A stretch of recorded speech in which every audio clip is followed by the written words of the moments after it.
igice cya mbere guhera ku murongo wa 22 haranditse ngo yemwe mwabaswa mwe muzakunda ubuswa mugeze ryari, namwe bakobanyi muzageza ryari kwishimira ubukobanyi, n'abapfu mukanga kumenya ubwenge. Nimuhindurwe n'imiburo yanjye, dore nzabasukaho umwuka wanjye, nzabamenyesha amagambo yanjye. Narabahamagaye muranimira, nabaramburiye ukuboko ntihagire ubyitaho, ahubwo mwahinyuye inama zanjye zose, no kubacyaha kwanjye ntimubyitaho. Nuko nanjye rero nzabakina ku mubyimba mwagize ibyago, nzabaseka icyo mwatinyaga kibagezeho. Igihe muzatungurwa n'ubwoba nk'umugaru, ibyago byanyu bikaza nka serwakira, igihe umubabaro n'uburibwe bizabageraho, nibwo muzantakambira nkabihorera. Bazashakana umwete ntibazambona, kuko banze kumenya kandi ntibahisemo kubaha Uwiteka, ntibamenye inama ze, bahinyuye guhana kwanjye kose. Nicyo gituma bazarya ibiva mu ngeso zabo, kandi bazahazwa n'imigambi yabo. Imana idufashe iduhe kumva aya magambo. Twese dupfukamye dusenge.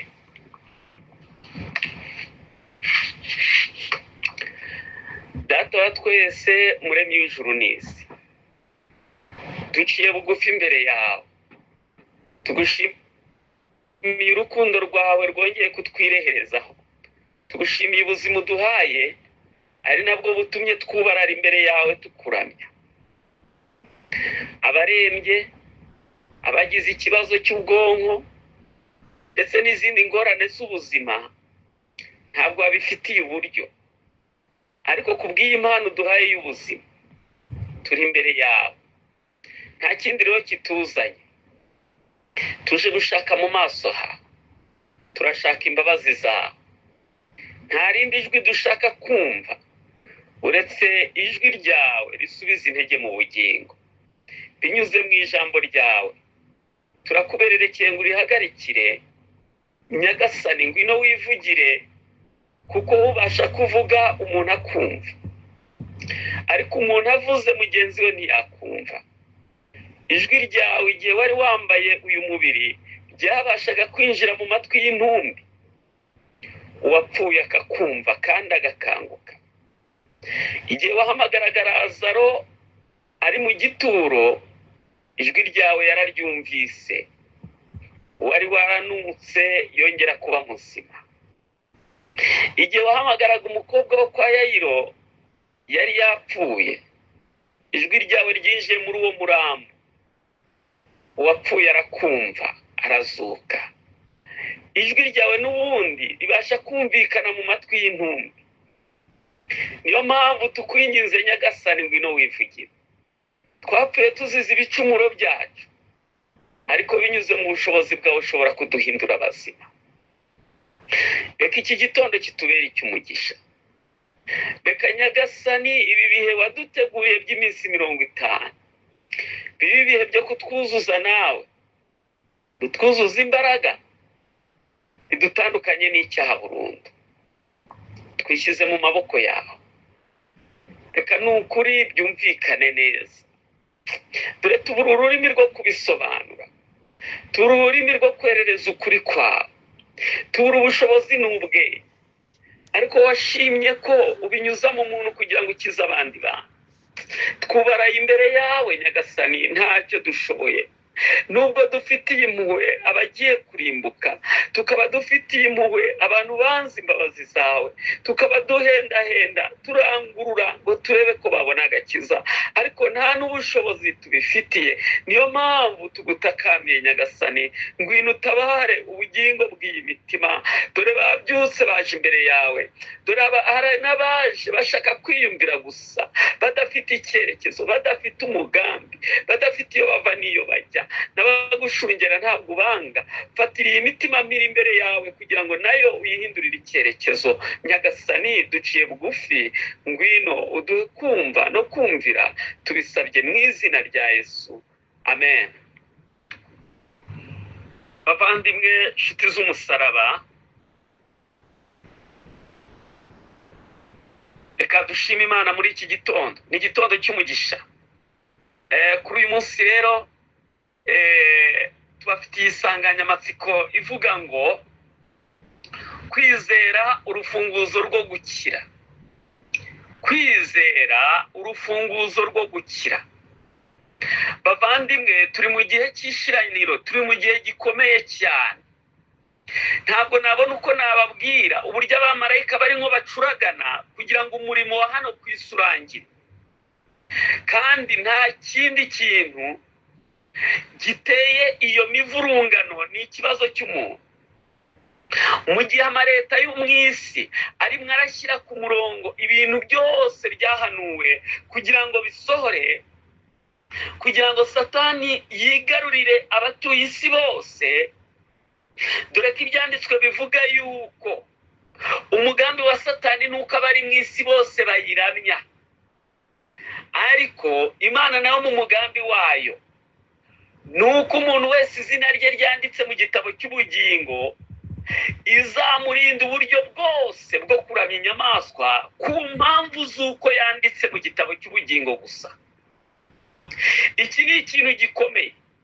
Ni nayo mpamvu Yesu abigishwa bavuye mu murimo yari yabahaye akaporomosiyo ko kujya mu murimo, ngo bumve uburyo kubwiriza biryoshye, ngo bumve uburyo gukora umurimo w'Imana biryoshye, nubwo bibamo intambara ariko biraryoshye.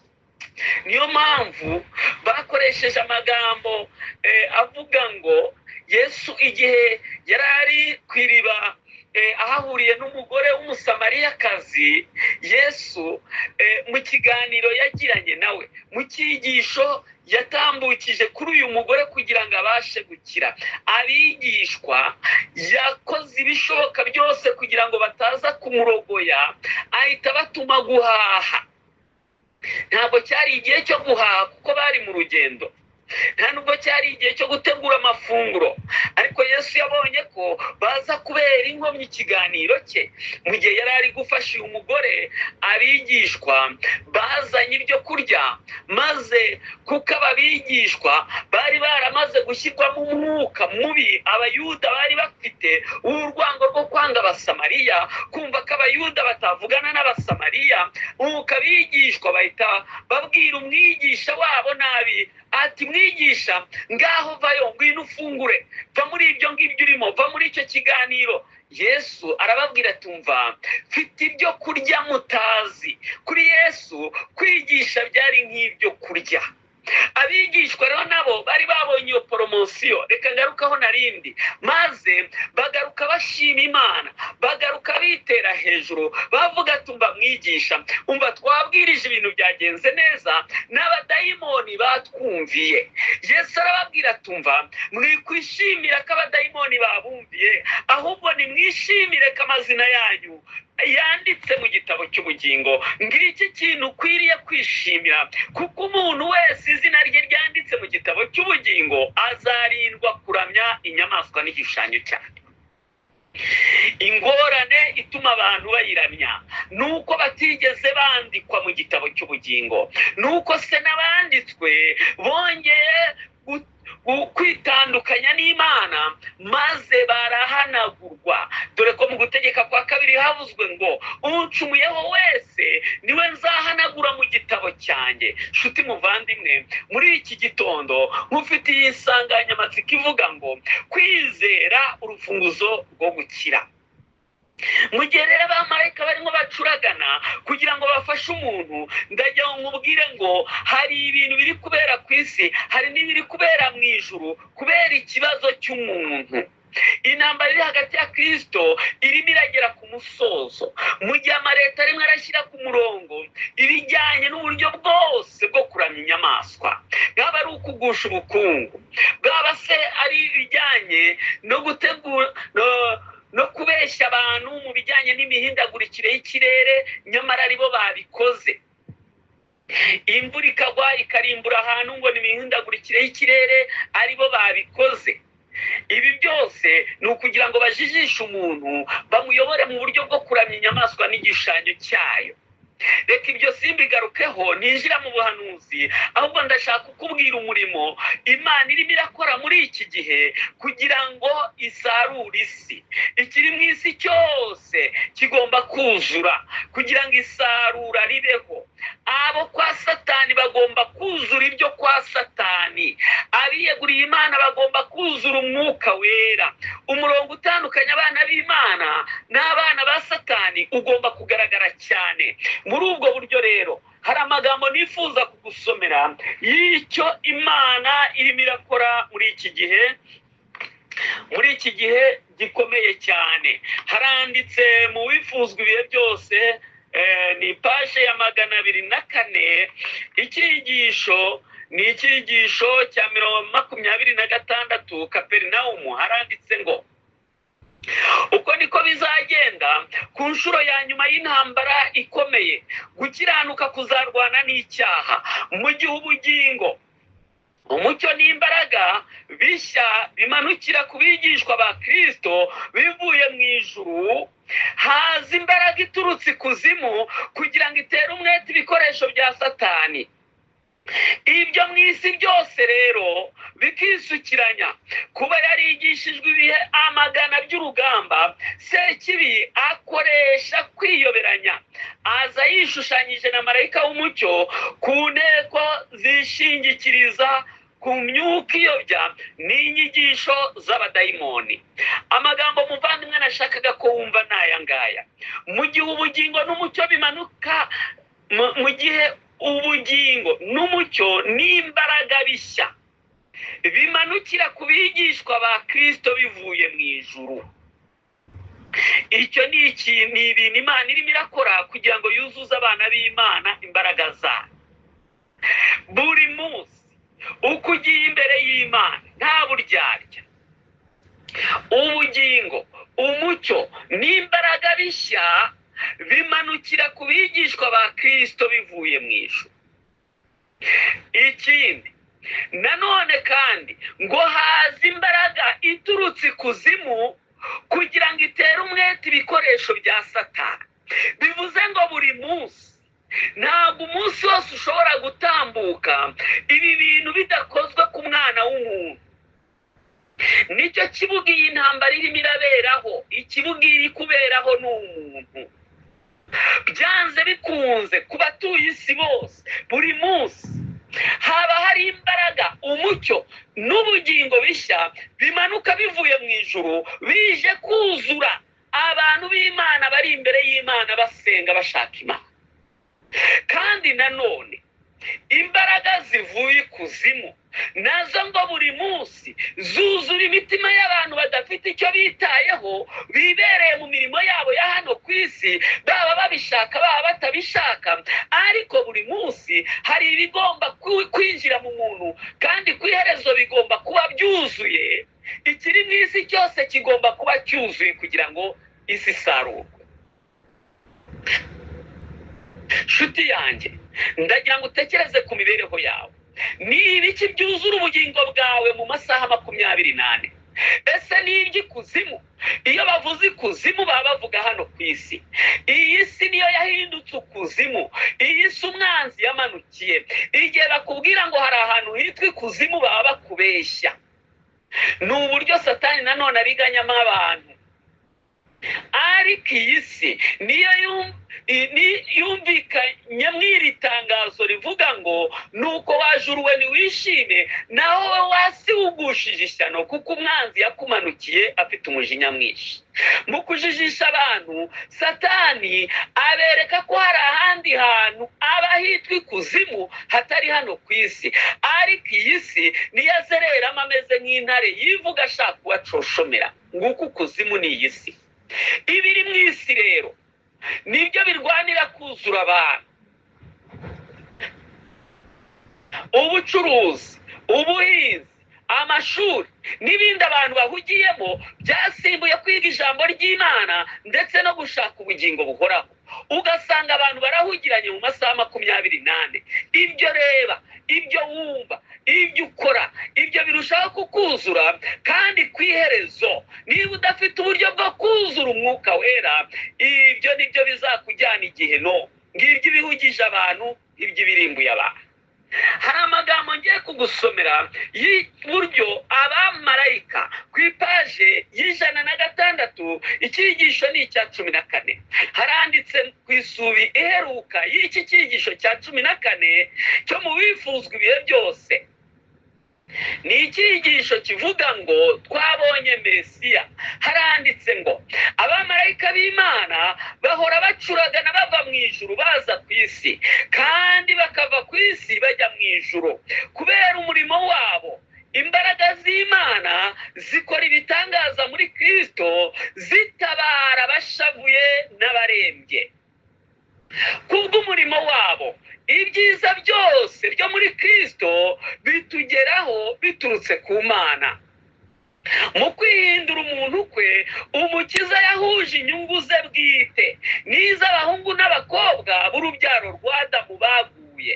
Nanone kandi kubw'ubumana bwe, Yesu afashe ku ntebe y'Imana.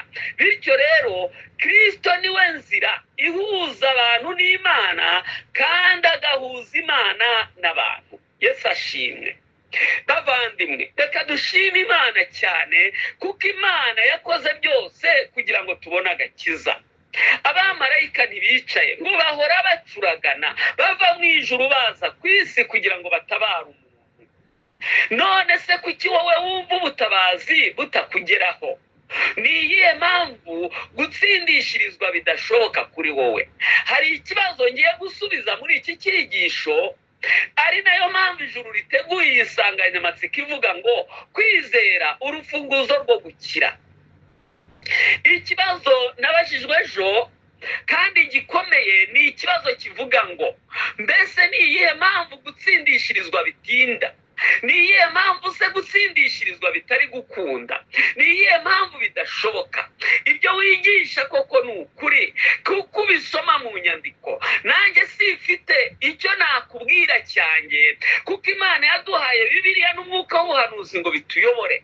Muri iki gice cy'urugendo cya 2, nta wundi muyobozi ni uwo nguwo, ndetse nubwo hari abantu benshi bayobowe ku yandi masoko, ariko ngenda ndashaka kuyobora kuri iyi soko, Bibiliya n'umwuka w'ubuhanuzi. Nitutavuga ibihuje n'iri jambo, nta museke uzadutambikira. Niyo mpamvu ibijyanye n'agakiza bizasuzumirwa mu byanditswe. Niyo mpamvu nanjye nshaka kukubwira ibyanditswe, kandi tuva ku gihamya tujya ku kindi, kugira ngo umunyabyaha yiyunge n'Imana. Hari uburyo Imana yamuteganirije, hari inzira Imana yashyizeho, hari uko bigenda, hari uko bitangira n'uko bisoza. Ari nayo mpamvu ngiye kubigusobanurira kugira ngo wumve ahantu bipfira. Hari ibintu 4 bituma abantu batinda gutsindishirizwa.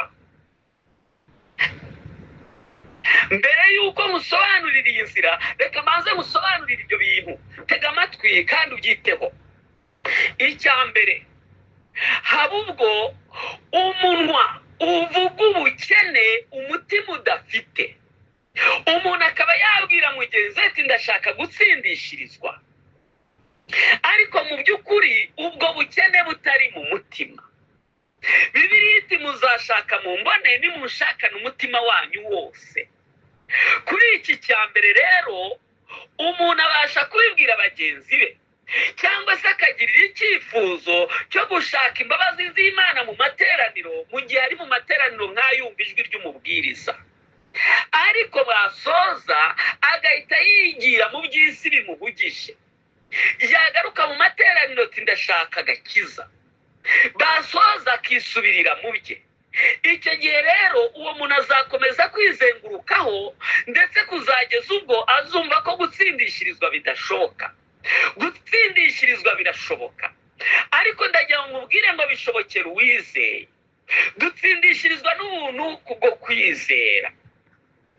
Gutsindishirizwa birashoboka, ariko Imana ntabwo ifata umuntu ku ngufu. Imana irekera umudendezo umuntu kugira ngo Satani atazabona hashingira urubanza rwe, kandi n'abakijijwe Imana yabafashe ku ngufu, yabakijije ku ngufu. Imana ikurekera umudendezo. Niyo mpamvu ikubwira ngo nuza ahondi sinzakwirukana, ariko nutahaza uzarimbukana ibyaha byawe. Niyo mpamvu ivuga ngo abarushye n'abaremerewe nimusanga nzabaruhura, ariko nimutasanga muzagumana imitwaro yanyu.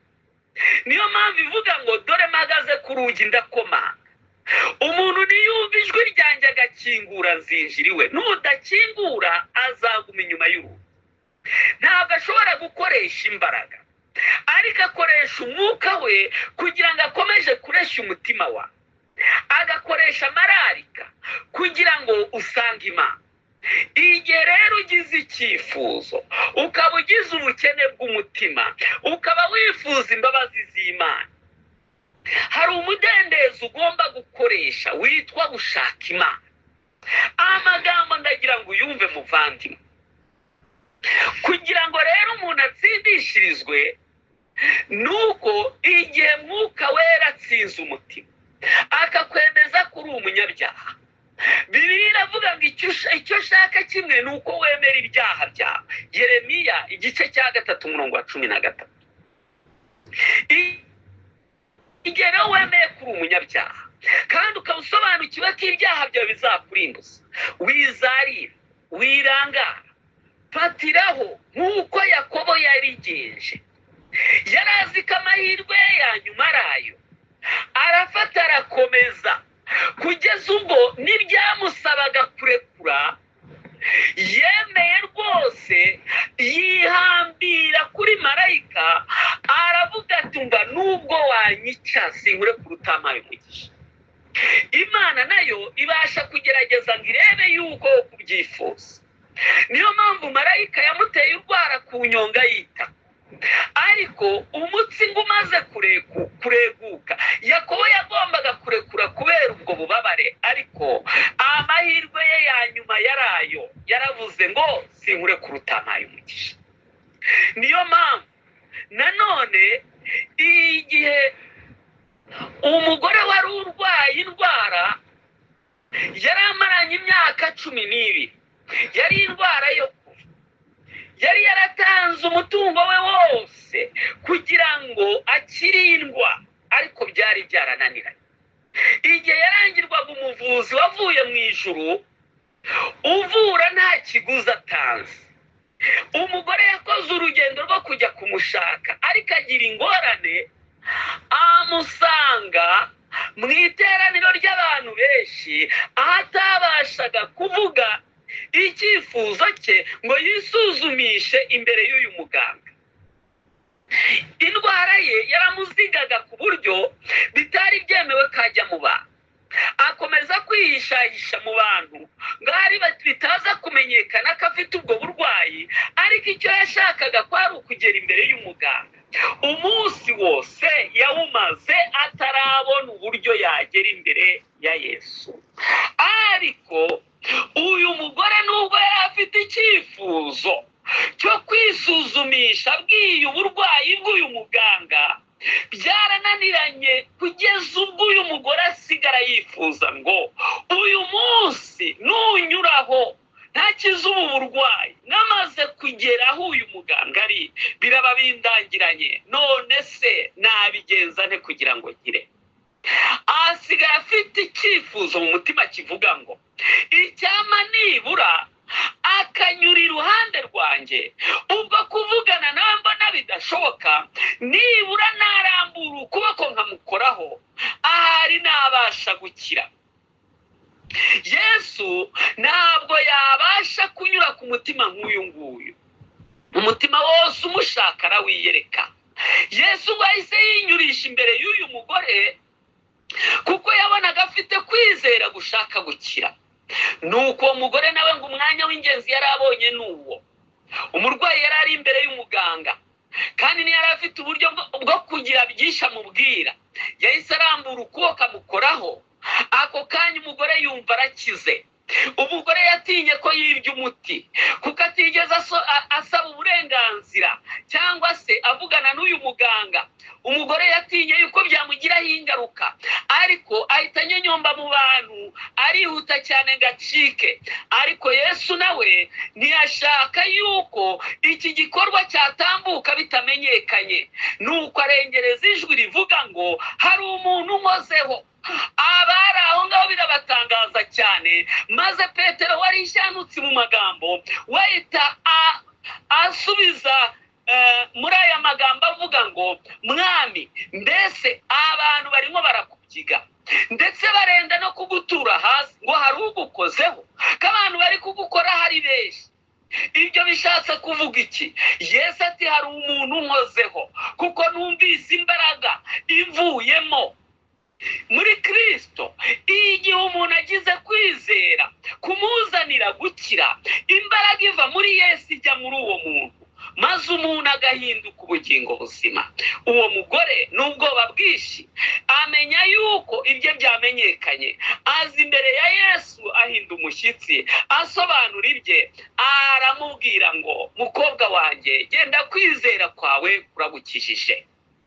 Bavandimwe, niba udasobanukiwe ko ubugingo ari bugufi, niba udasobanukiwe ko umunsi wawe ari uyu nguyu gusa, niba udasobanukiwe ko uramutse upfuye waba upfuye buheriheri kuko utigeze utsindishirizwa, niyo mpamvu gushaka Imana ubigiramo intege nkeya, ukajya gusenga iminota 10 ukaba uvuyeyo, ukaba ufite ibintu by'akajagari mu bitekerezo byawe biguhamagara.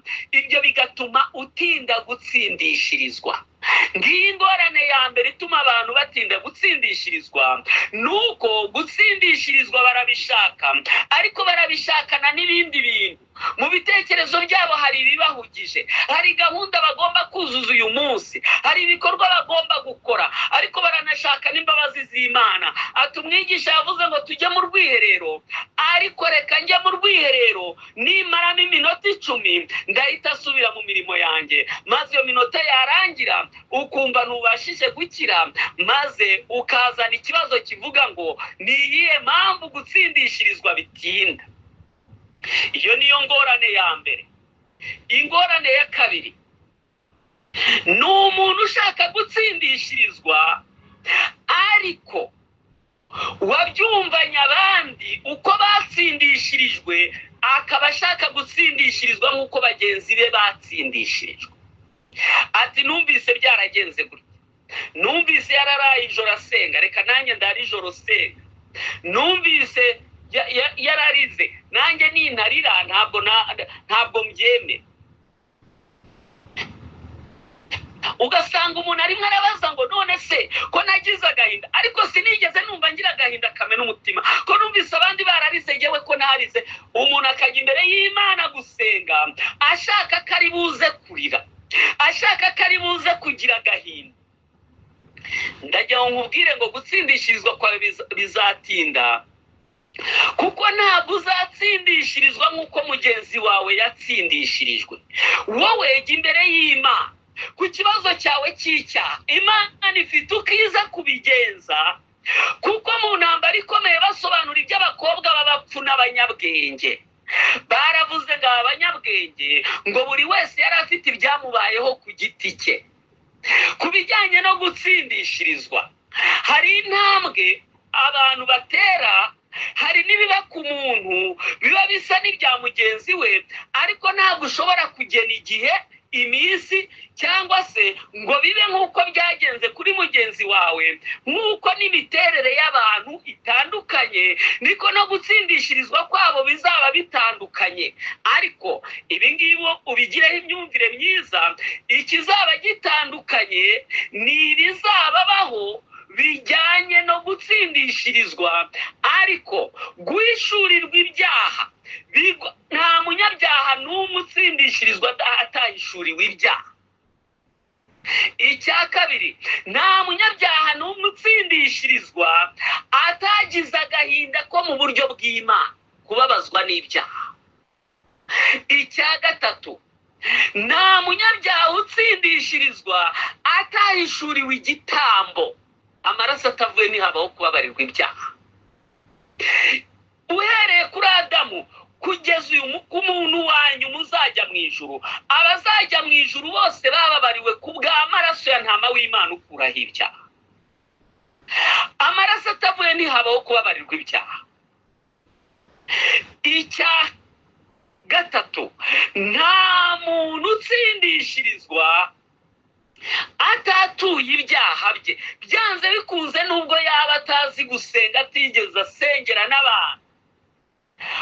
Nta n'umuntu ubimwigisha, kuko n'ugutaka umunyabyaha ajya imbere y'Imana n'ibyaha bye bimuremereye, abona ko ari byo byabambishije umwana w'Imana, aboroga afite agahinda, ataka ati nkiza mbabarira.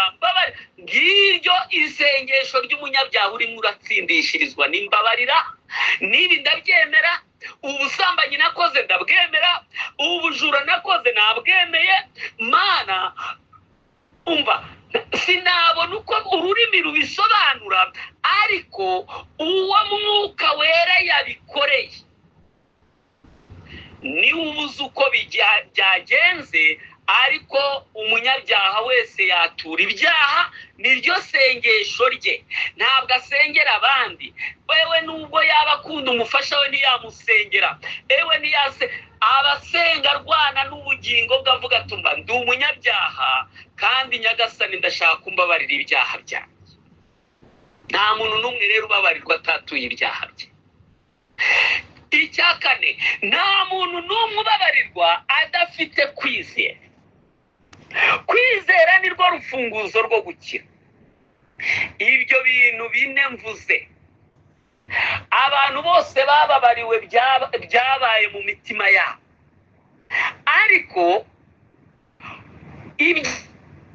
ibyabaye ku bantu biba bitandukanye mu buhe buryo? Nk'ubu nkanjye igihe ijuru ryangendereraga, byatwaye igihe kisaga ibyumweru 2. Sinari mfite n'umubwiriza unyobora, ahubwo nabaga mu cyumba ndi mu nyandiko, numvaga hari gutsindishirizwa ari nk'umucyo uzaza mu cyumba ndimo ugahita ukwira mu nzu, nkumva ijwi rimbwira ngo ndakubabariye.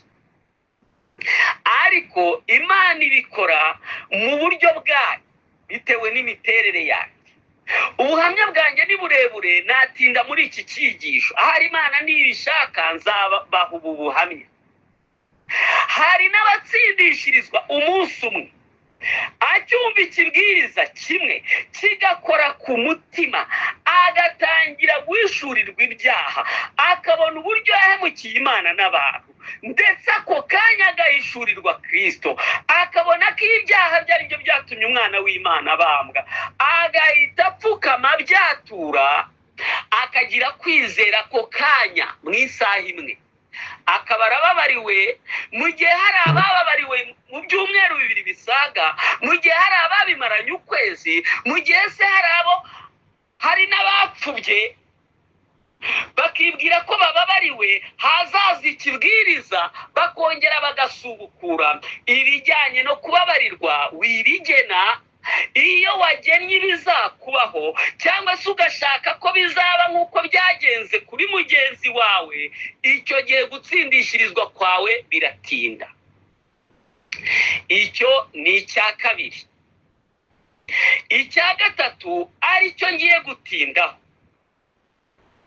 icya gatatu ni uko nanone gutsindishirizwa bitinda bitewe no kubura kwizera. Uku kwizera nako ni impano, ariko nanone uku kwizera gukorwa mu nkokora n'ubumuntu bwacu cyangwa se n'abantu, ababwiriza babi cyangwa se n'abaguhaye inyigisho mbi.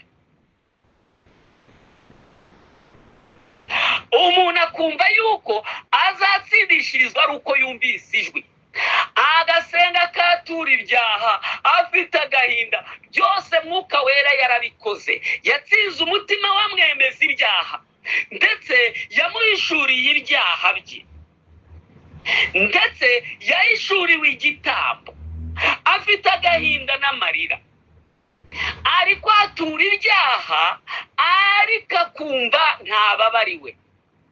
Kubera iki? Kubera ko ategereje ijwi, kubera ko atabonye isomo, kubera ko hari ibyo bamubwiye bigomba kuba.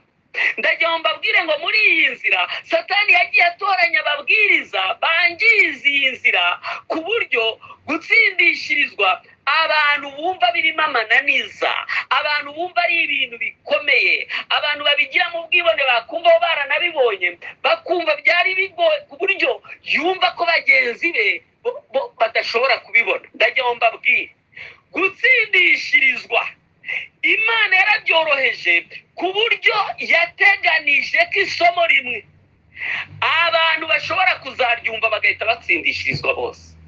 Nguko uko inama y'agakiza yabyoroheje. Buriya ikibwiriza Petero yabwirije, iyo bavuze ngo abantu 3,000 barihanye, buriya Bibiliya ivuga kwihana ni ugutsindishirizwa. Ikibwiriza kimwe 3,000 bagatsindishirizwa. Ariko hari n'abavuga ngo ubwo se byagenze gute kugira ngo wumve icyigisho kimwe uhite utsindishirizwa? Uko ntabwo ari ugutsindishirizwa.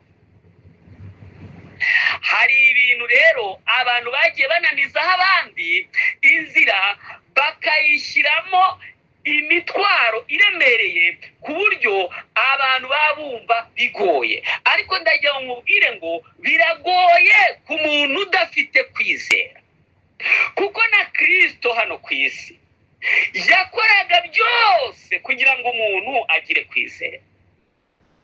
Iyo uwo muntu yabaga adafite kwizera, Yesu yaburaga uko abigenza n'ubwo ashaka gukiza uwo muntu akabyihorera.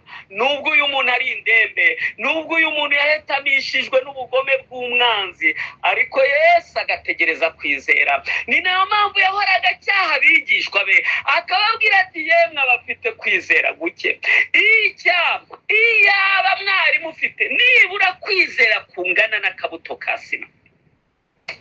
Yesu yifuzaga ko umuntu yagira kwizera, kuko gukira k'umuntu bituruka ku kwizera. Dutsindishirizwa n'ubuntu kubwo kwizera. Byose bishobokera uwizera. Aya ni amagambo yabwiwe umubyeyi wari wazanye umwana we. Umwana we yari arwaye abadayimoni, bamuturaga hasi ndetse bakamugirira nabi cyane. Ariko igihe uyu mubyeyi yaje ashaka Yesu, yagize ingorane, asanga Yesu yagize ibihe by'amasengesho, yajyanye na Petero na Yohana na Yakobo ku musozi, igihe yahahuriraga na Mose na Eliya, arimo arategura urugamba ruheruka ku bugingo bwe. Izi ntumwa zivuye mu ijuru nazo zagombaga kumukomeza.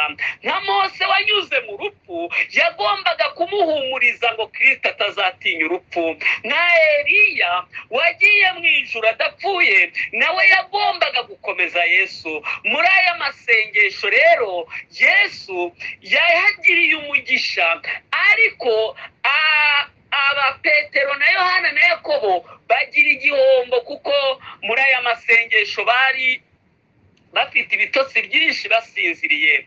Bakanguka ikiganiro gishoje, maze bongera kwerekeza munsi y'umusozi. Mu gihe rero bari bamanutse umusozi, munsi y'umusozi hari urugamba rukomeye cyane. Abigishwa 9 bari basigaye.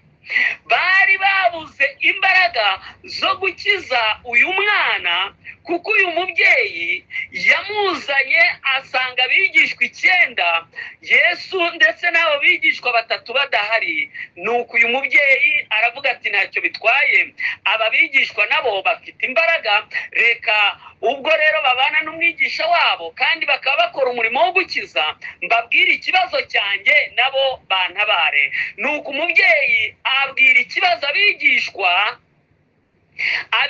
bacyumvise ati ntacyo bitwaye, reka tumusengere. Barasenga, umwana yanga gukira.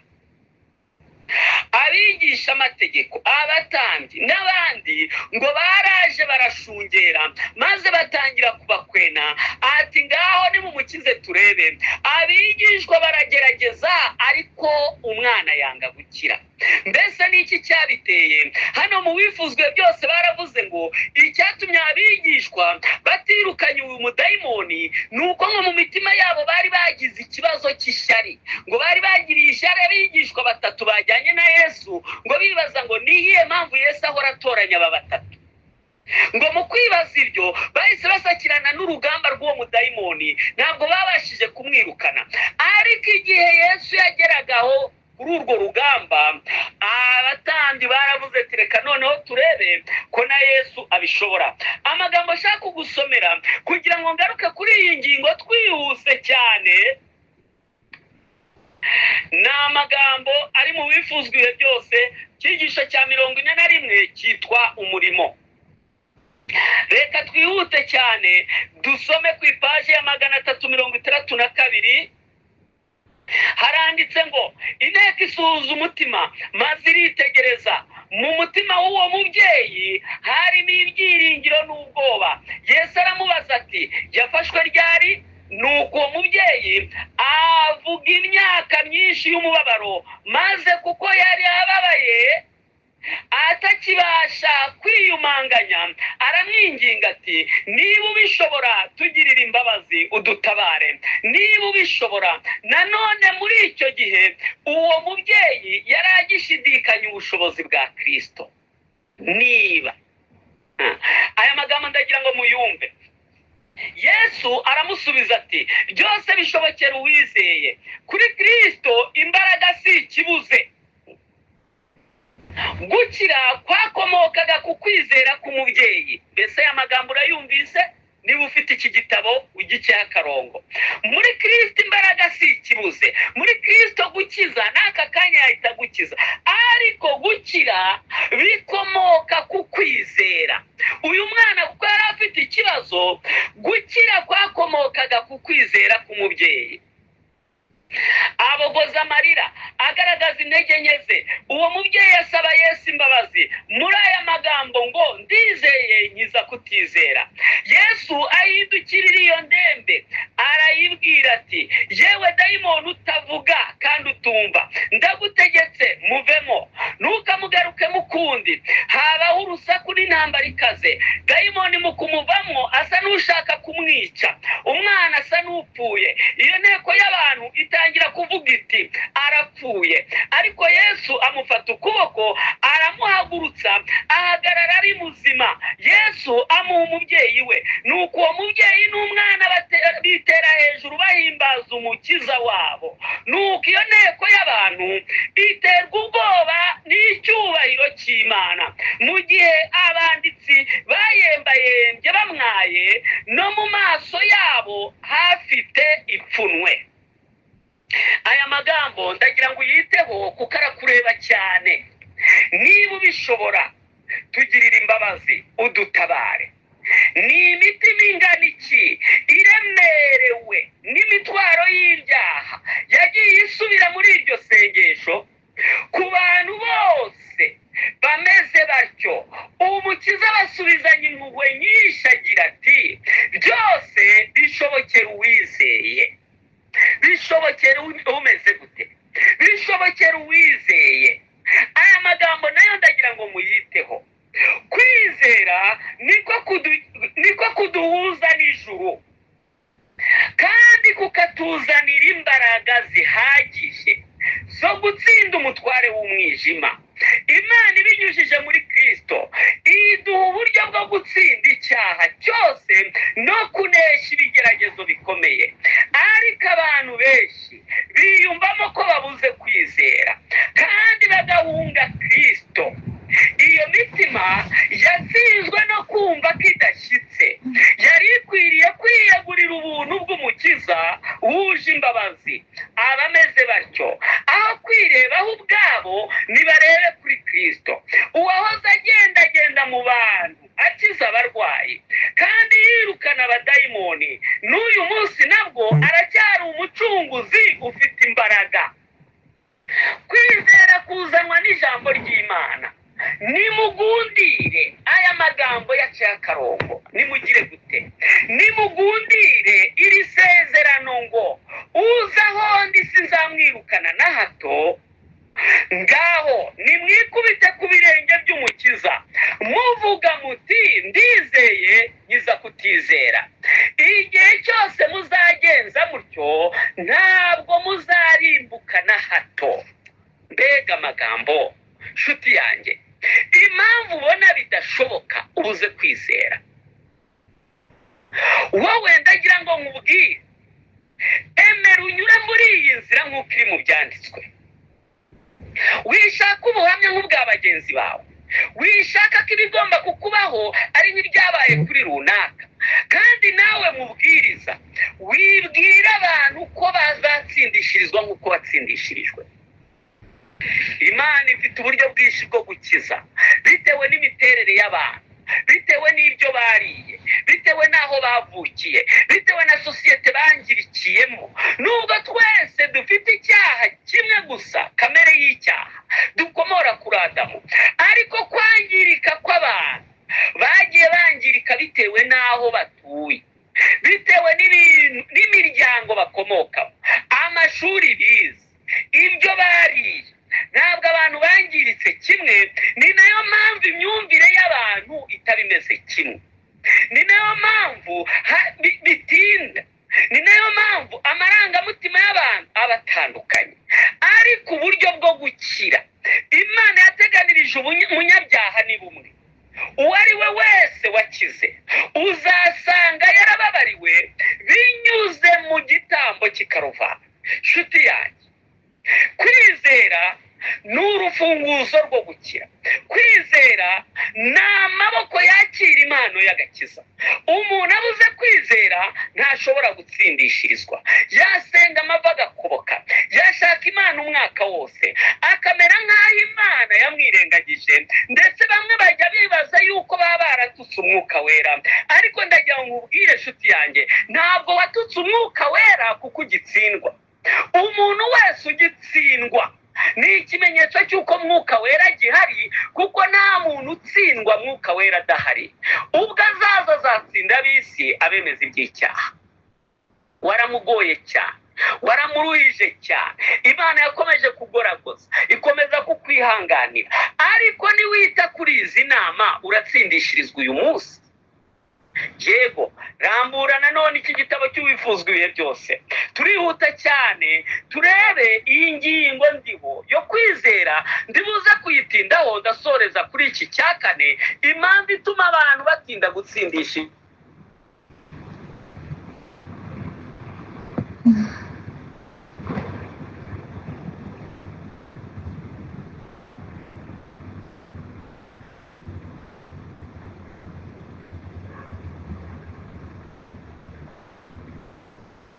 Yego, murihangana, sinzi uko byari bigenze. Impamvu ituma abantu benshi imbabazi zigiye kurangira, nyamara barifuzaga kubabarirwa ariko ntibabigereho. Njyewe ndashaka gukuraho inyegamo zose, ndashaka kubabwira impamvu zose zituma abantu badasanga Yesu ngo bakire. Ntabwo imbaraga kuri Kristo, imbaraga sakabuze zirahari, kandi Kristo arashaka kugukiza. Ariko hari icyo agomba gutegereza kigomba kuzura kugira ngo agukize. Kimwe mu byangombwa ugomba kugira, kwizera. Rambura uwifuzwe byose, turebe paje y'ijana 132. Paje 132. Cyigisho ni icya 17 cyitwa Nikodemo. Haranditse ngo nkuko byagendekeye Nikodemo, natwe dukwiriye kumva ko dukwiriye kwinjira mu bugingo turi abambere mu banyabyaha. Kuri Kristo byanditswe ngo kandi nta wundi agakiza kabonerwamo, kuko nta rindi zina munsi y'ijuru ryahawe abantu dukwiriye gukirizwamo. Mu kwizera gusa niho tubonera ubuntu bw'Imana, ariko kwizera siko mukiza wacu, ntago ari ibyiratwa. Ukwizera ni ukuba ko gusingira Kristo, kugafata imbabazi ze zituzanira umuti w'icyaha, hatabayeho gutabarwa n'umwuka w'Imana. Twebwe ubwacu ntitwabasha kwihana. Ibyanditswe byera bivuga kuri Kristo ngo Imana yaramuzuye imushyira uburyo bwayo ngo abukomeye n'umukiza uhesha Abisirayeli kwihana no kubabarirwa ibyaha. Kwihana niyo mpano ya Kristo kimwe no kubabarirwa. Abandimwe, sinzi niba aya magambo muyumvise, kuko ni ikibazo cyo kumva kirakomeye. Niyo mpamvu Abanyarwanda bacu umugani ngo amatwi ari mu rupfu ntabwo yumva. Urupfu rwamaze kunuka ku bantu. Abantu benshi barimo barafatirwa imyanzuro batabizi. Imbabazi zirimo zirava mu isi buhoro buhoro. Abantu barahugiranye, nyamara ugasanga baravuga ngo barashaka n'imbabazi z'Imana kuko babyumvise mu materaniro. Niba ushaka imbabazi z'Imana, wite kuri izi nama. Turacyasoma, tugeze ku magambo avuga ngo tuzakizwa dute? Nk'uko Mose yamanitse inzoka mu butayu, niko Umwana w'umuntu yamanitswe, kugira ngo uwashutswe kandi akaribwa n'inzoka amurebeho maze akire. Nguyu Umwana w'Intama ukuraho ibyaha by'abari mu isi. Umucyo uturuka ku musaraba w'i Karuvari niwe utwereka urukundo rw'Imana. Urwo rukundo nirwo ruturehereza kuri yo. Nitutayangira tuzajyanwa n'umutima wo kwihana munsi y'ibirenge by'umusaraba, kuko ibyaha byacu ari byo byateye umukiza kubambwa.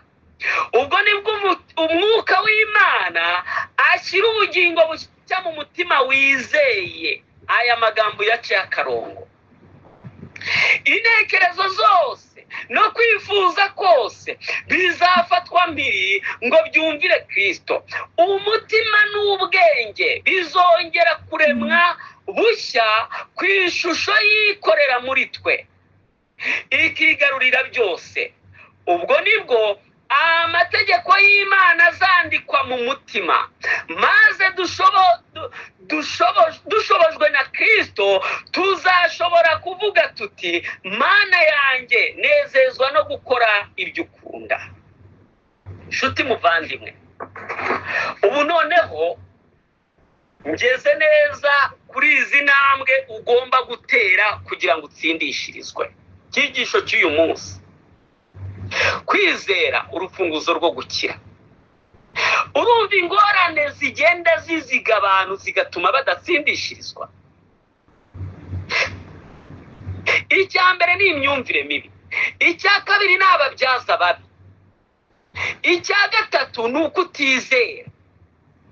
Ariko icya kane ari nacyo ngiye gutindaho nkanagisorezaho, ni uburyo witiranya ibyabaye ku bantu n'ibigomba kukubaho. Wowe wigena ibigomba kukubaho, wowe wigena igihe bizakuberaho. Wowe ufite ikibazo kandi ndagira ngo nkubwire ikibazo ufite. Uramutse ugisobanukiwe, uwo muteto wawe uvamo ugashaka Uwiteka bigishoboka akabonwa. Ubugingo ni bugufi, imbabazi zirimo zirarangira, kandi bitewe no kwangirika k'umuntu. Ndagira ngo nkubwire ngo bigoye Imana kugira ngo ukire. Mu gihe abatubanjirije babyumvaga cyane, ndetse rwose akaba baratangaga igihe cyabo, kandi gukira kwabo bikihuta kuko bumviraga inama bahabwaga n'abahanuzi. Uyu munsi biratugoye kugira ngo abantu bihane, si uko byasobanuwe nabi, si uko byigishijwe nabi, si uko umwuka wera atatsinze imitima, ahubwo Satani yateguye ibintu igihumbi biduhuza. Urahuze, huguka rero ubone ubugingo. Murihangana niba biri gucikagurika, sinzi niba ari ikibazo cyanjye, mbese n'abandi biri gucika, murangaragariza ko harimo ikibazo ku bijyanye no kumvikana, cyangwa se ni ikibazo cy'uyu muntu udafite amarezo. Mbese namwe biri gucika cyangwa biri kumvikana? Yego, murakoze. Reka tujye mbere kuri izi ntambwe rero ngiye kwigisha. Abafite igitabo cy'abahirwa ni bande? Ni mu kirambure, murambure ku ipaje ya 17. Ubu tugiye kwimbika kuri iyi ngingo. Ubundi nudatsindishirizwa amaraso yawe sinzayabazwe, kandi ntuzashyira urubanza ku Mana, kuko yakoze byose kugira ngo ibi bintu bisobanuke. Rero ndagira ngo musomere ibyanditswe, ariko ibi byanditswe nibimara kumvikana mu mitima yanyu, mukanga gushyira mu bikorwa ibyo bibabwira, ikibazo ntimuzagishyire ku Mana cyangwa kubabwiriza barimo babwiriza ubutumwa bujyanye n'iki gihe, ahubwo ikibazo kizaba ari wowe, kuko utigeze uha agaciro ubugingo. Yesu atanga inama ku bantu bashaka Imana, ndetse bakayishaka babifatanije no gushaka iby'isi. Yabahaye inama, arababwira ngo nimubanze mushake ubwami bw'Imana no gukiranuka kwayo, naho ibindi byo muzabyongerwa. Ibyo bintu biguhugije, ibyo bintu ufatanije no gushaka Imana, bitumye utinda inyuma y'urugi rw'imbabazi, kandi hari imbaraga irimo ikomanga ukingure yinjire. Ritumye utababarirwa, kandi imbabazi za Kristo ziri imbere yawe agutegeye ibiganza. Ubuze kwizera nk'amaboko yakiriye impano, kandi impano iri imbere yawe iragutegereje, ariko kuyakira birashobotse, ariko ntibishobotse.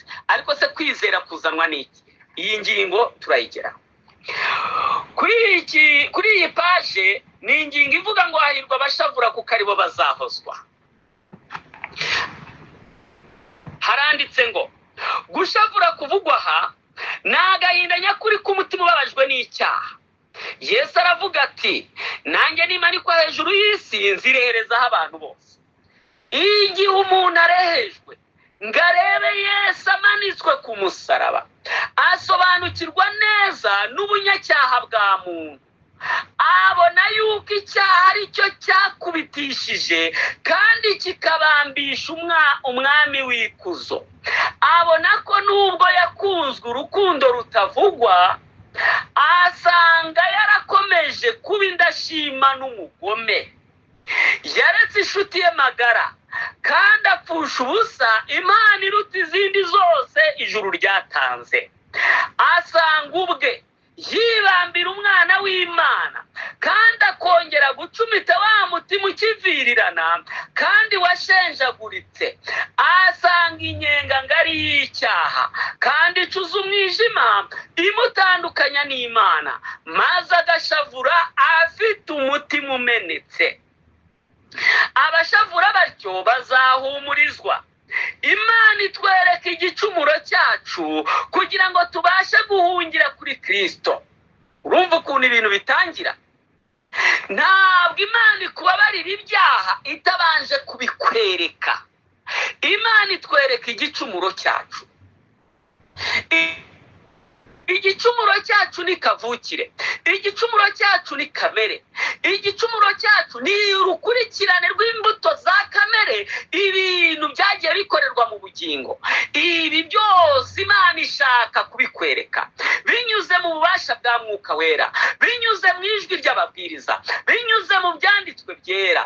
Mwuka w'Imana nk'umufasha, nk'umusimbura wa Kristo. Abantu benshi bagiye bapfiye ingingo ngo mbese Umwuka Wera ni Imana rwose. Kristo ntabwo yabashaga kubera ahantu hose icyarimwe igihe yari yambaye uyu mubiri. Ntabwo yabashaga gukora ingendo ndende ajyanye ubutumwa kuko yari yambaye uyu mubiri. Niyo mpamvu yavuze ngo icyaba cyiza ni uko nagenda, ningenda umufasha azaza. Uyu Mwuka Wera rero ni umusimbura wa Kristo, nawe ni Imana rwose. Ni mu buryo Imana ikoramo ishaka gukiza umuntu. Rero abantu bajya impaka kuri iyi ngingo nizihagarare. Mwuka Wera nta kindi kintu akora nuko afata ibyavuzwe, agafata ibyigishwa, agafata ijambo ry'Imana akabyumvikanisha mu mutima, maze iyo mbaraga igatangira kwemeza umuntu ko ari umunyabyaha ndetse ari uwo gupfa. Umuntu akumva abuze amahoro, umuntu akumva aratsinzwe. Mu iteraniro ukabona hari ikibazo cy'uko abantu bakozweho. Ubwo ningera ku ntambwe ya kabiri urumva iby'Umwuka Wera none hakora. Byose bikorwa n'Umwuka Wera. Niyo mpamvu abatemera ubu buryo ntabwo bashobora kubyarwa n'umwuka, kuko byitwa kubyarwa na Mwuka Wera. Iyi mbaraga rero Imana irayikoresha ikakwemeza ko uri umunyabyaha, umunyabyaha akabyemera kandi ikaguhishurira ibyaha. Uku guhishurirwa ntabwo ari iyerekwa. Turi ku ngingo ya 4 ituma abantu batinda kubabarirwa. Abantu bamwe batekereza ko guhishurirwa ibyaha ari nk'ibintu bizaza mu nzozi, cyangwa se bakajyanwa nk'ahandi hantu bakabona urukurikirane rw'ibyaha, bakabona ari nk'isheni. Oya, guhishurirwa ibyaha ni ukwibuka ibyaha wakoze, ni ukwibutswa. Impamvu byitwa guhishurirwa ni uko Satani iyo ashoboje umuntu gucumura, Satani akora n'ibishoboka byose uwo muntu akabyibagirwa. Abantu benshi bakoze ibyaha byinshi ariko ibyinshi ntabwo bakibyibuka. Barasambanye ariko ubu ngubu warashatse, uratuza, urumva uri umugore mwiza udacinya uwo mwashakanye ngo nturi umusambanyi, kandi uri umukobwa warasambanaga.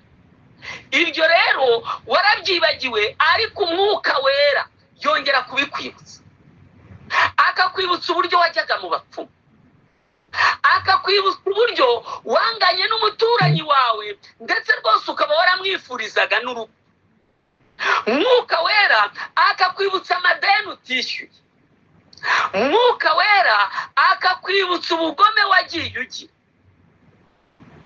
Araza kugeza ubwo natwa twahamwita dutoya, bimwe byo guhamagaza abana ibitutsi, bimwe byo gutorera, bimwe byo gushenga, bimwe by'imikino mubamo, mukina amakarita, mujya ku bibuga by'imipira n'ibisoro n'ibindi. Biriya bintu byose byangije umuntu, kandi imbere y'Imana bigaragara nk'ibyaha.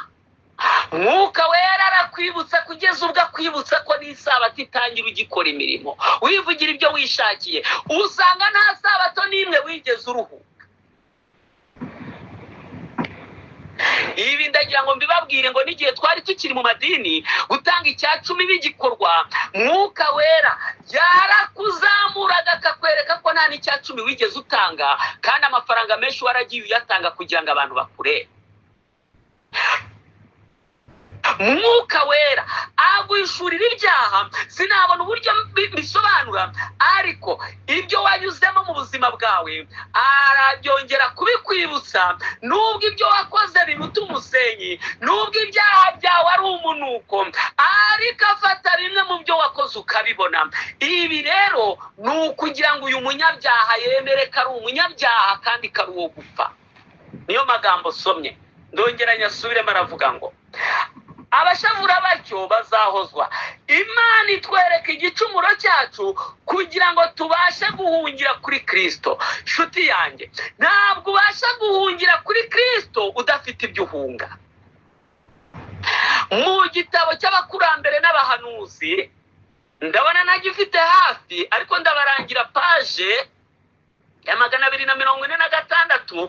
Nubwo ibi bitabo nabyo bagiye babicanganya, amapaje akaba adahura, ariko ndagira ngo mbasobanure uburyo basobanuye iby'imidugudu y'ubuhungiro. Ubwo n'ubu ugifite uzashaka ahanditse imidugudu y'ubuhungiro. Abisiraheli bahawe imidugudu 6 y'ubuhungiro, kandi ubuhungiro bwahungiragamo umuntu wakoze icyaha cy'ubwicanyi atakitumye. Iki cyaha umuhozi yagombaga kuza, uwishe umuntu nawe akicwa. Aba bantu rero bari barateganijwe imidugudu y'ubuhungiro. Muri iyi midugudu y'ubuhungiro hari amabwiriza bagombaga kwitaho. Nuko uyu muntu wahungiye mu mudugudu w'ubuhungiro ntabwo yagombaga kuwusohokamo igihe bari barahawe kitarangiye. Iyo yidegembyaga, umuhozi yabashaga kumwica. Niyo mpamvu yagombaga guhungira muri uyu mudugudu w'ubuhungiro kandi akagumamo. Aya magambo muyiteho.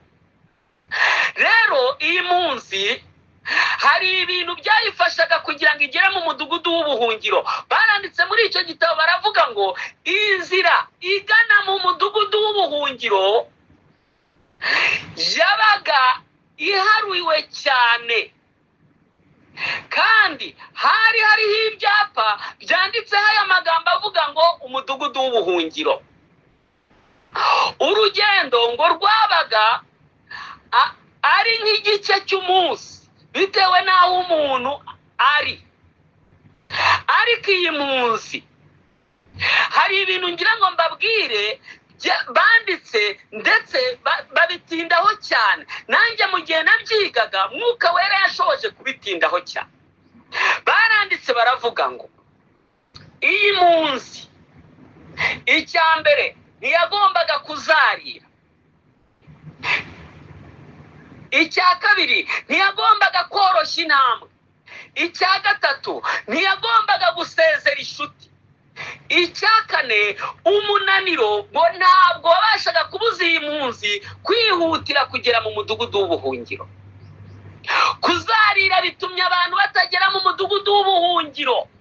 Umudugudu w'ubuhungiro w'uyu munsi ni Kristo. Nyamara kugira ngo abantu bagere muri uyu mudugudu w'ubuhungiro, icyo bibasaba bagomba kwirinda kuzarira. Nageze ku mudugudu w'ubuhungiro muri iki gihe cyacu, abantu ngo ntibagombaga gusezera inshuti. Agakiza ni ak'umuntu ku giti cye. Ntabwo ukwiriye kujya inama na mugenzi wawe ngo reka dushake imbabazi z'Imana. Shaka imbabazi ku giti cyawe. Umugabo azabazwa ibye, umugore azabazwa ibye, kandi umuntu wese abona agakiza ku giti cye. Ntiyagombaga gusezera inshuti. Ikindi, ntabwo iyi munsi yagombaga koroshya intambwe. Nta nubwo umunaniro wagombaga kuyibuza guhungira muri uyu mudugudu w'ubuhungiro. Igisoza, uwamaze kugera muri uyu mudugudu w'ubuhungiro arasabwa kutawusohokamo. Yesu ati mugume muri jye, nanjye ngume muri mwe. Abatsindishirijwe bose batigeze bagera ku ntambwe yo gucika ku cyaha burundu, icyabiteye ni uko binjiye bakongera bagasohoka. Kristo yaravuga ngo kwinjira rwose ni ubushake bwawe, no gusohoka ni ubushake bwawe. Bazinjira kandi basohoke, ariko amabwiriza uhabwa, niba ugeze muri uyu mudugudu ugumemo. Rero abantu bifuza guhungira muri Kristo ntukwiriye koroshya intambwe. umunaniro ntukwiriye kukubuza kwihutira kugera muri uyu mudugudu w'ubuhungiro. ntukwiriye kuzarira. kuri iyi subi ya kabiri, nubwo iki gitabo ntagifite mu ntoki, ndi kubisoma mu bitekerezo byanjye kuko nagisomye, ariko wowe ugifite reka tugendane. ku isubi ya kabiri bavuze ibintu bibiri byambura amahirwe impunzi ishaka kugera mu mudugudu w'ubuhungiro. mbese nawe ufite ibyo uhunga? batubwiye hano ngo Imana ibanza kugaragaza ubunyacyaha bw'umuntu kugira ngo abantu bahungire muri Kristo. nta kindi kintu twifuza guhunga ni icyaha. nta kindi kintu kituraje ijoro, nta kindi kituraje ishinga, nta kindi gitumye ndi kubwiriza nkaba nasaraye, nta kindi gitumye ndi gusobanura cyane ngo byumvikane. ni ikibazo cy'icyaha, ni icyago dukwiriye guhunga. icyaha cyahekuye Imana, icyaha ni ikigome cyinjiye mu bugingo no mu musokoro, cyangiza ubwenge bw'iby'umwuka, cyangiza umubiri ku buryo kirimo kirakwihutisha cyane ngo ugane igihe no mugane mu rupfu. nshuti yanjye, dukwiriye guhunga. ubuhungiro bwacu ni Kristo, ariko bavuze ibintu bibiri byambura amahirwe impunzi. baravuze ngo icya mbere ni ukuzarira.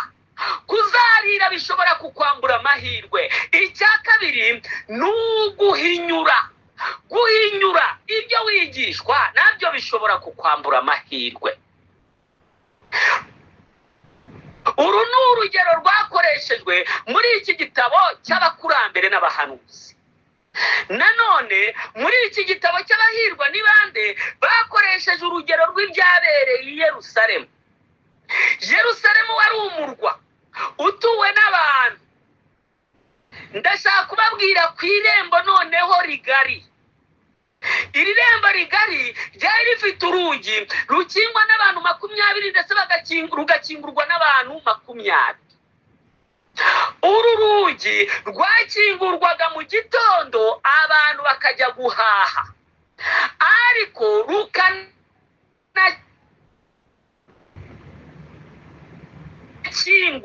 izuba rirenze. abantu bose rero iyo rwakingurwaga bihutiraga kujya guhaha kuko bahahaga inyuma y'umurwa, ariko izuba ryarenga rugakingwa. abajura n'abanyazi rero bazaga izuba rirenze kureba abagenzi bakererewe ngo babambure ibyo bahashye ndetse banabice. abajura n'abanyazi bageragezaga kuza aho ngaho kugira ngo nabo bahabonere amahaho. ndagira ngo nkubwire rero kuri aba bagenzi, iyo umugenzi yabaga avuye guhaha nta kindi kintu yarebaga izuba, niyo yari isaha yo gukingwa k'urwo rugi. igihe yabonaga izuba ririmo rirarenga, umugenzi ngo yagombaga kwihuta cyane, kugira ngo urugi rudakingwa atarinjira. icya mbere bavuze rero muri iki gitabo cyo ndagifite, ariko kuko ndi kwihuta ndi kubibasobanurira. icya mbere, nguyu mugenzi ntiyagombaga kurangazwa n'ibiri ku nzira. nshuti yanjye, wirangazwa n'ibiri ku nzira. icya kabiri, ntabwo uyu mugenzi yagombaga kwiyambura ibiganiro by'abandi bagenzi kuko byagombaga kumukerereza. ibiganiro yagombaga kubihagarika. icya gatatu, iyo yabonaga rwose izuba rigiye kurenga, umugenzi yabashaga no gukubita umutwaro we hasi akirukanka kugira ngo adakingiranwa, kuko iyo yakingiranwaga, ndagira ngo nkubwire uko byabigenza. iyo yageraga inyuma y'urugi agasanga barakinze, hari akarembo gato cyane ako Yesu yigishirijeho asobanura iby'uburyo kwinjira mu bwami bw'Imana bitoroheye abatunzi. yaravuze ngo icyakoroha nuko ingamiya yakwinjira mu izuru ry'urushinge. iri zuru ry'urushinge niryo ako karembo gato kitwaga izuru ry'urushinge. niho intama zanyuraga. ariko umugenzi iyo yabaga yakererewe agasanga urugi rwakinzwe, ntaho kugira ngo akize ubuzima bwe yasigaga imitwaro ye yose aho ngaho maze akinjira muri ako karembo gato, kari gato ku buryo yinjiragamo bimugoye. Urukuta rwa Yerusalemu rwari rufite metero 7, nawe reba kugira ngo umuntu yikwege muri metero 7 mu karembo gato yagombaga kugera mu murwa imyenda nayo yatabaguritse ndetse n'umubiri wakozwe havirirana kubera ubuto bw'ako karembo. Niyo mpamvu rero abagenzi bakoraga ibishoboka byose kugira ngo bagere mu murwa basanga urugi rutarakingwa. Nshuti muvandimwe, izuba ryo gukiranuka rimararenga, kandi iri rembo rigari ryamaze gufungwa, kuko iri rembo rigari ni uburyo bwo kubabarirwa abantu bakoreshaga hakoreshejwe ibitambo. Iri ryari irembo rigari. Ubu rero hasigaye irembo rifunganye, ariwe Kristo. Mugire umwete wo kwinjira mu irembo rifunganye. Muri iri rembo rifunganye rero ntabwo ushobora kwinjira mutengasi ry'isi. Mubanze mushaka ubwami bw'Imana no gukiranuka. Ugomba kwinjira muri wenyine, kandi no gukorwaho nabyo byashoboka. Ariko nta yandi mahitamo, nta bundi buryo bwo gukira. Gira umwete wo kwinjira mu irembo rifunganye. Rero nshuti yanjye, nk'uko nari ndimo mbigusobanurira, ikintu Imana ikora ikoresheje mwuka wayo, ibanza kwemeza umunyabyaha ibyaha bye, ikamwereka akaga arimo, ikamwereka urupfu rumusatiriye, ikamwereka ko azarimbuka. Umunyabyaha mu mutima we harakanguka, akumva akangutse ubwoba. Ariko ndagira ngo mbabwire ngo ntabwo ari ubwoba bw'igihano butuma abigishwa ba Kristo bamukurikira. Niyo mpamvu umwuka wera adasoreza aho ngaho. Igihe amaze kuguhishurira ibyaha, igihe umaze kugira ikibazo cy'uko uri uwo gupfa, mwuka wera guhishurira igitambo. Aya magambo bayanditse muri ubu buryo muri iki gitabo cy'ibyakozwe n'intumwa. Igitabo cy'ibyakozwe n'intumwa, reka dusome mwumve uburyo mwuka wera ahishurira umuntu igitambo. Baranditse ngo ku ipaji ya 33 icyigisho ni cya 5, ku munyabyaha wicuza afite inzara n'inyota byo gukiranuka, mwuka muziranenge amuhishurira umwana w'intama w'Imana ukuraho ibyaha by'abari mu isi. Kristo yaravuze ati, kuko azenda ku byanjye akabibabwira. Ni ukuvuga ngo mwuka wera afata ibya Yesu, ibya Yesu akabikubwira. Ibya Yesu ni ibihe rero? Ni ibyamubayeho. Mwuka wera abikubwira ate? Abikubwirira mu ijambo ry'Imana. Icyo ni kimwe. Mwuka wera abikubwira mu ijambo ry'Imana, ukamenya uburyo umwana w'Imana yaje ku isi yiyambuye ubwiza bwo mu ijuru, kugeza ubwo amara mu nda y'umuntu amezi 9 kugira ngo acungure umuntu, kugira ngo uyu mubiri abashe kuwubona amere nk'umuntu. Yagiye kuwushaka mu nda ya Mariya.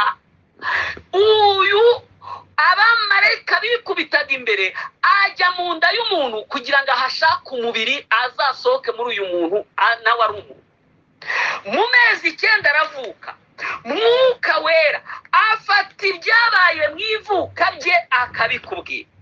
Uburyo byagoranye kugeza ubwo umwana w'Imana avukira mu kiraro cy'inka, abana b'abantu bavukira mu maternete kwa muganga ahantu heza, ndetse n'uwabyariye mu rugo bakaba bamufatira imyanzuro kuko yabyariye ahantu adafite ubutabazi bwize. Ariko umuziranenge avukiraho kubera umuntu, kubera ikibazo cyawe, kubera ibyaha byawe, kubera ubusambanyi bwawe, ubugome bwawe. Umwana w'Imana avukiraho ngaho. Mwuka wera ngazafata ibya Yesu abibabwira. Iyo utabyiga mu ijambo ry'Imana wari kubibwirwa nande? Wari kubimenya ute? Mwuka wera afata ibyo byanditswe ugasobanukirwa uburyo umwana w'Imana yakuze ari impunzi, ahigwa ngo yicwe ngo adacungura umunyabyaha. Ubwo ikibazo cy'ubuhunzi urakizi? Impunzi nizo zibizi. Ubu twebwe turi muri ibi bihugu ni twebwe tuzi ingorane, ikibazo cy'ubuhunzi, uburemere bwa, ariko nawe biragutegereje niba wibereye no mu gihugu cyawe wumva nta kibazo. Kandi nibitaba ngombwa ko unahungira mu bindi bihugu, biragutegereje kuhungira mu mashyamba, ugiye kuba ahantu azongera kujya gukura umwumbati cyangwa ukura amateke cyangwa ujye ahantu umubiri uzakorwaho ugasigara gusa ureba mu ijuru uvuga uti Yesu dutegereje ubutabazi bwa. Ndagira ngo mbabwire ngo ntabwo uzava ku isi ko ntuzawujyana mu ijuru, uzamara ahantu mu karengane, amara iminsi mu karengane ku buryo uzamara igihe udakaraba, uzamara igihe utajya muri salo ngo bakogoshe, ngo bagutunganyirize imisatsi, ngo urwanyagurike, uzanyura ahantu mu mubabaro utigeze ubaho kugira ngo winjire mu ijuru. Ikibazo cy'ubuhunzi, umwana w'Imana yabaye impunzi kugira ngo acungure n'impunzi, kugira ngo n'impunzi zitazivovota. Umwana w'Imana yakuriye mu buzima bugoranye, yicwa n'inzara, isi n'ibiyuzuye ari we wabiremye. Umwana w'Imana yaburaga hakika umusaya ku buryo yasabaga n'icumbi bakarimwima kugira ngo abatagira amazu babamo nabo bazahumurizwe. Umwana w'Imana yabaye ku musozi ahanyagirirwa, yicwa n'imbeho, bamwimye icumbi kugira ngo abazasaba icumbi bakaribima nabo batazivovota. Umwana w'Imana yakuriye muri ubwo buzima kugeza ubwo yerekeza ku rugamba rwo gucungura umunyabyaha, kugeza ubwo inshuti ze abo babanaga bamaranye imyaka 3 n'igice bari baremeye izo ngorane zose. Muri uru rugamba baramuhanye, umwana w'Imana bamukurubana, bamujyana mu nkiko, bamuciraho imyenda, umuziranenge, bamupfura ubwanwa, bamucira amacandwe mu maso, bamushinyagurira, bakamupfuka mu maso, ati hanura ninde ugukubise. Ibi byose ngo Mwuka Wera azabifata bibabwire. Azabibabwira ryari? Urabyumvise aka kanya, kandi amaso yawe agomba kubyitegereza. Umwana w'Imana kugeza ubwo bamushyira mu rubanza mu rukiko ngo bamucire urubanza nta cyaha agira, bamushinze ibyaha biramuhama, nta cyaha yigeze akora. Umuziranenge aboherwa inyuma, umuziranenge bamwambika amahwa, umuziranenge bamushyira igiti ku bitugu, bikiragaho abagome, bamwerekeza i Nyabihanga. Yaziraga iki? Kari ibyaha bya n'uyu munsi ukaba ugikina n'ibyaha. Umwana w'Imana wakubiswe, amaraso yamushizemo, yataye umutwe, bamuciye umugongo, inugu baziciye, bamuciriyeho imyenda, amaraso yamushizemo ahinda umushyitsi, bamukorera umusaraba uramunanira kuwutwara. Yaziraga iki? N'ibyaha byawe. Inshuro 3 zose yituye hasi kubw'uburemere bw'umusaraba, biramunanira. Yesu Kristo arwana no kugira ngo atware igiti bagiye kumwiciraho, biramunanira. Nshuti yanjye, yaziraga iki? Wari urihe ko yaziraga ibyaha byawe? Mwitegereza abagore bavuye i Galileya, bamuha amazi yo kunywa, bamubwira ati mwigisha reka tuguhe utuzi turi kukuribira, ihangane. Arimo kuri aya mazi ubona imbaraga zo gutwara igiti. Yesu biramunanira, yahagira avuga ati bagore nimwiririre n'urubyaro rwanyu, niba bibaye ku giti kibisi nibigera ku cyunya bizacura iki?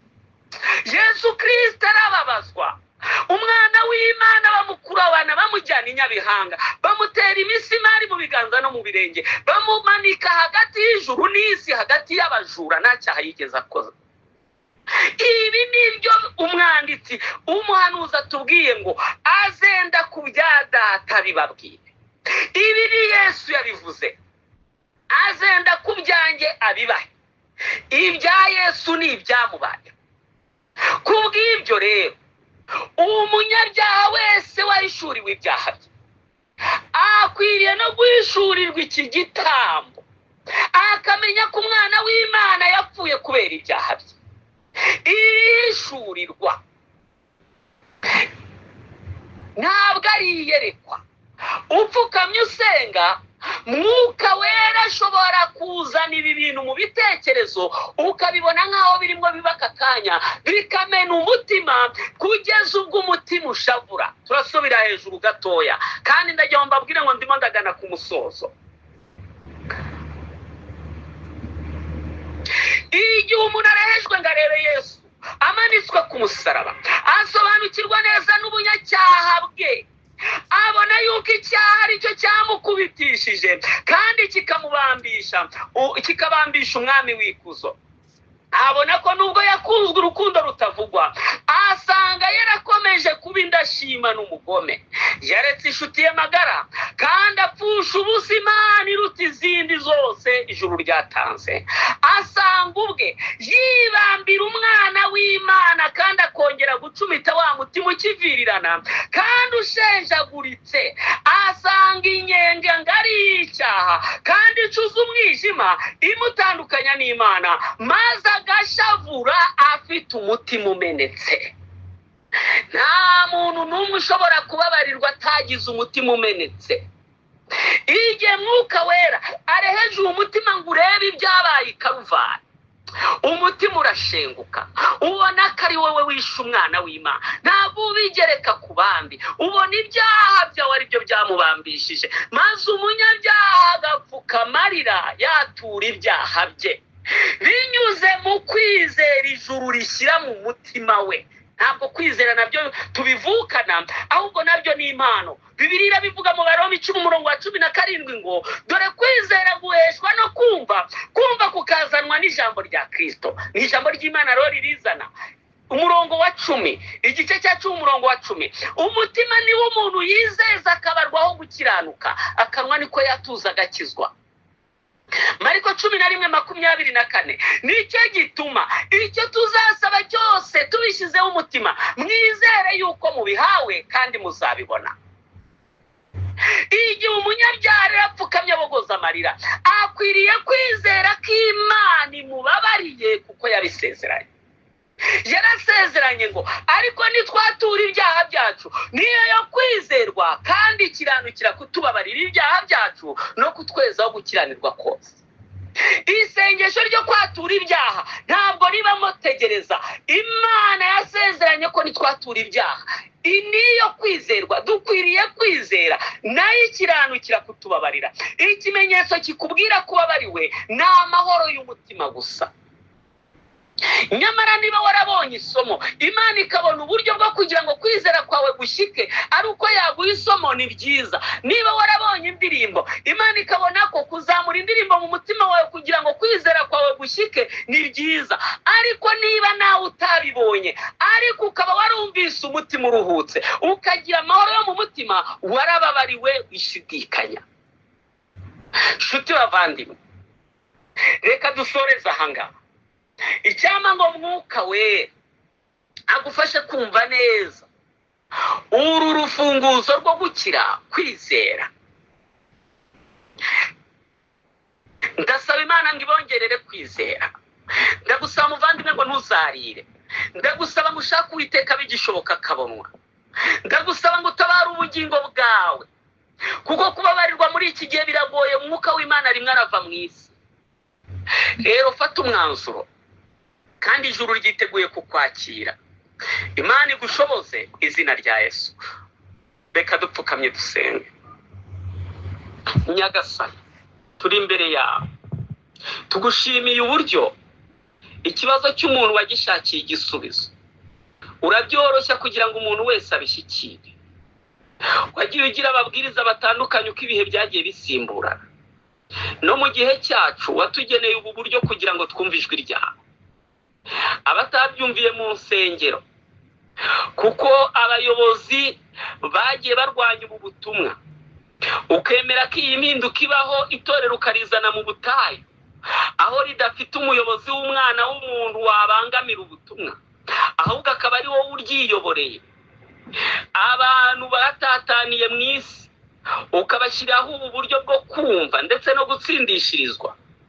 Ndasenze n'inginga ngo Mwuka Wera agenderera umutima wose uri muri uyu mwanya umaze gutsindwa, awuyobore muri iyi nzira isobanutse, kugira ngo buri muntu wese abone agakiza, kugira ngo buri muntu wese abone umwiteguro ushyitse wo kuzinjira mu bwami bwawe, kugira ngo buri muntu wese yuzure imbaraga yawe. Ndasenze n'inginga Nyagasani, tabara iyi mitima. Dore benshi bari kugutabaza, ariko hari n'abandi dusoza bagahita biyembayembera bakigira mu byabo, nyamara iki kibazo kibareba. Iyo mitima nayo yiburiza amahoro mu byirimo, mu bintu biyihugije, aho barangariye ubaburiza amahoro mu burangare bwabo, kugira ngo bashakire amahoro muri Kristo. Nyagasani, twishyize mu maboko yawe, ukomeze utubere umwigisha. Turashoje, ariko Mwuka Wera ntasoze muri iyi mitima, kugeza ubwo twongera kumva ubuhamya bw'abana b'Imana baba bari. Ni ukuri turifuza kutwongerera abakizwa, turifuza ko abaguye babyuka, turifuza kutwuzuza umwuka wawe. Turi mu maboko yawe muri uyu mwanya. Reka ibyo ubona bidukwiriye, ibyatuma twomatana nawe burundu, ubiduhera ubuntu mu izina rya Yesu. Amen.